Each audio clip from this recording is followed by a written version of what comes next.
నీకు స్తోత్రాలు. కూడి వచ్చిన మీ అందరికి వందనాలండి. దైవ సేవకులకు కూడా వందనాలు. మరి నా సాక్ష్యం ఏంటంటే, ప్రభు మరి గతించినటువంటి వారం నుంచి ఈ వారం వరకు దేవుడు సజీవులుగా బ్రతికించారు. అదేవిధంగా మరి ప్రభు 10వ తారీఖు శనివారం ప్రార్థన జరుగుతున్నప్పుడు శ్యాము ప్రార్థనలో ఆడుకుంటా ఉన్నాడు. ఆడుకుంటున్నాడులే అని చెప్పి ముగింపు ప్రార్థనలో నేను కళ్ళు మూసుకున్నానండి. కళ్ళు మూసుకున్నప్పుడు వాడు ఆడుకుంటా ఈ 2 మ్యాగ్నెట్స్ మింగేసాడండి. శనివారం నైట్ మింగాడు, 9 గంటలకు మింగాడు. ఒకటైతే అట్లకట్లా వచ్చిద్దిలే అన్న ఆశ ఉండేది. ఈ 2 మ్యాగ్నెట్లు మింగేసాడు వాడు. దేవుడు గొప్ప కార్యం ఏంటంటే, శనివారం ఆ నైటు అక్కడ హాస్పిటల్ అది మెడికల్ షాప్ దగ్గరికి వెళ్ళాము. వాళ్ళు అన్నారు మోషన్స్లో పోతే ఇబ్బంది ఏం లేదు, భయం ఏం లేదు అన్నారు. కానీ భయం, వీడేమంటున్నాడంటే కడుపులో నొప్పి పడుతుంది, నా కడుపులో నొప్పి పడుతుందని చెప్పి పొద్దుగులు ఏడుస్తూనే ఉన్నాడు. సరేలే అని చెప్పేసి సేవకులకు చెప్పి ప్రార్థన చేయించాం. మరలా ఆదివారం ఆరాధన జరిగింది. ఆరాధన జరిగిన తర్వాత మరలా సాయంత్రం పొన్నూరులో వేరే అక్కోళ్ళు చెప్పారు. అక్కోళ్ళు చెప్పడం ద్వారా హాస్పిటల్కి వెళ్ళాం. హాస్పిటల్లో ఆ డాక్టర్ గారు చూపిస్తే స్కానింగ్ చేయమన్నారు. స్కానింగ్ చేయించామండి. ఖచ్చితంగా ఈ 2 మ్యాగ్నెట్స్ ఈ గుండె కాడ నుంచి కొద్ది కిందకి అక్కడే ఆగిపోయండి. తర్వాత మళ్ళీ ఇంటికి తీసుకొని వచ్చాము. ఇక్కడ కాదు, మీరు గుంటూరు గవర్నమెంట్ హాస్పిటల్కి వెళ్ళాల్సిందే, ఇక్కడైతే ఏమి లేవండి, మీరు అక్కడికి తీసుకెళ్లాల్సిందే అన్నారు. మరలా నైట్ మళ్ళీ ఇంటికి వచ్చాము. సోమవారం ఉదయాన్నే నేను పాష గారు శ్యాముని తీసుకొని ఇద్దరం వెళ్ళామండి. గుంటూరు గవర్నమెంట్ హాస్పిటల్కి తీసుకెళ్ళాం. గవర్నమెంట్ హాస్పిటల్లో డాక్టర్లకు చూపించాము. ఓపీఐ రాబి చూపించాము. వాళ్ళు డాక్టర్లు వస్తున్నారు, చూస్తున్నారు, ఎలా మింగో అది ఇది అని అడుగుతున్నారు, కానీ ఎటువంటి రెస్పాండ్ లేదు. ఇంచుమించుగా 4-5 డాక్టర్లు వచ్చి చూశారు, ఆ స్కానింగ్ చూశారు, అన్నీ చేశారు. కానీ ఆ రోజు ఆదివారం రోజు చూపించినటువంటి ఆ ఎక్స్రే ఎక్కడైతే అది మ్యాగ్నెట్లు ఎక్కడైతే ఉన్నాయో అక్కడే ఉన్నాయి, ఇంకెక్కడికి కదలలేదండి.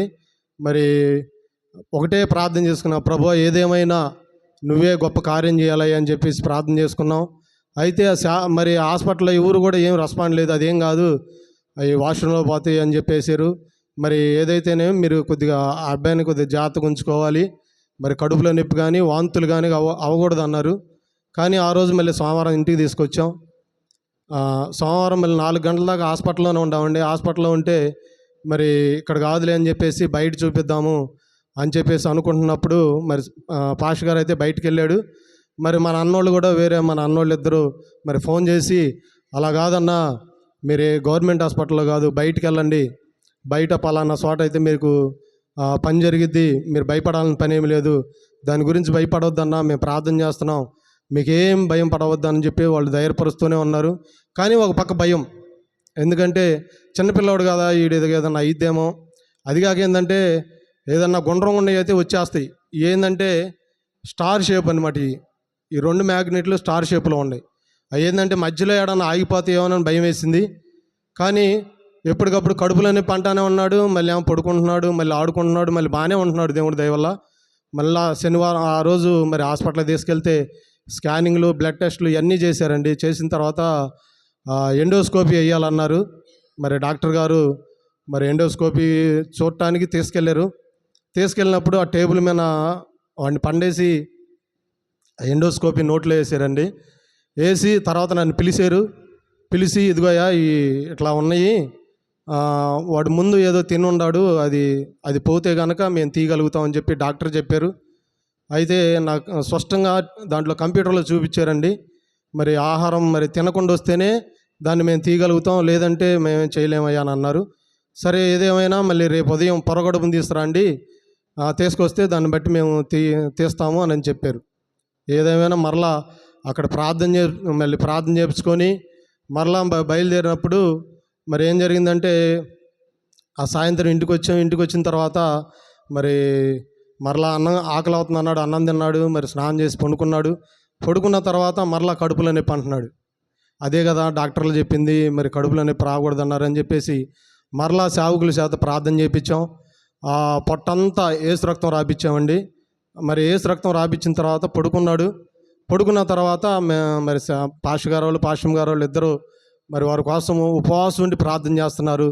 మరి ఆ తెల్లారేసరికల్లా మరి ఆ నైటే పాస్టర్ గారికి దేవుడు దర్శనం చూపించాడండి. అవి కిందకి జారిపోయినాయి అని చెప్పేసి దర్శనం చూపించడం వల్ల ప్రభు మరి ఆ దర్శనం కంపల్సరీ నెరవేరుద్దని నేను నమ్మానండి. ఎందుకంటే ఏ దర్శనం కూడా మరి వృధా పోలేదండి. ప్రతి దర్శనం అక్షరాలా నెరవేరింది. ఎందుకంటే మరి పాషం గారు చెప్పారు, అయ్యా అదేం కాదు, మీరేం భయపడాల్సిన అవసరం లేదు, ఏదేమైనా భయం లేకుండా ముందు హాస్పిటల్కి వెళ్ళాలి కదా, వెళ్ళి చూపించుకొని రండి అన్నారు. సరేలే అని చెప్పేసి మళ్ళా మంగళవారం ఉదయాన్నే వెళ్ళామండి. 10:30కి వెళ్ళాం. డాక్టర్ గారిని కలిసాము. డాక్టర్ గారిని కలిస్తే మళ్ళీ స్కానింగ్ రాశారు. స్కానింగ్ రాస్తే మళ్ళీ తీసుకెళ్ళి స్కానింగ్ చేయించాము.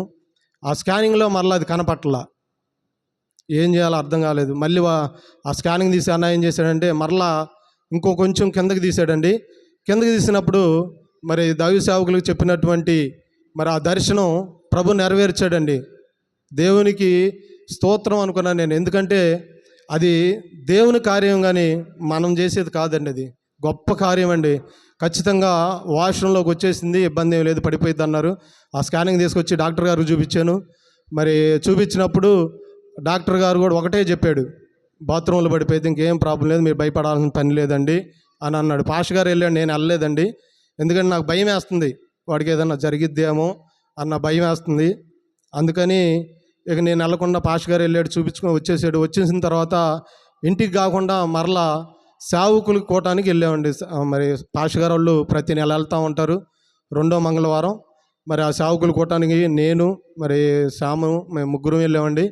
వెళ్ళిన తర్వాత అక్కడ మరి వాక్యం అయిపోయిన తర్వాత మరి సేవకులు ప్రార్థన చేయడానికి తీసుకెళ్ళి మరి దైవ సేవకులకు చెప్పి ప్రార్థన చేయించారండి. మరి ఆ దైవ సేవకులు ఏం చేశారంటే ఇంచుమించుగా మరి పాస్టర్లు కానీ మరి పాస్టర్ గారు కానీ 300 మంది ఉన్నారండి. 300 మంది పాస్టర్లు మరి చేతులెత్తి వాడి కోసం ప్రార్థన చేశారు. ప్రభు ఆ ప్రార్థన ఆలకించి మరి ఇంచుమించుగా 5 గంటలకు అక్కడ ప్రార్థనలోనే గడిపి వచ్చామండి. మరి ఇంటికి తీసుకొచ్చిన తర్వాత మరి దేవుడు మరి 6:30 ప్రాంతంలో మరి ఏదో ఆకలి అవుతుందంటే తినడానికి తీసుకొచ్చి మొక్కజొన్న కండ్లు అవి పెట్టానండి. పెట్టిన తర్వాత ఇంచుమించుగా 7:40 ప్రాంతంలో నాన్న నాకు వాష్రూమ్కి వెళ్తా నాన్న అని అన్నాడు.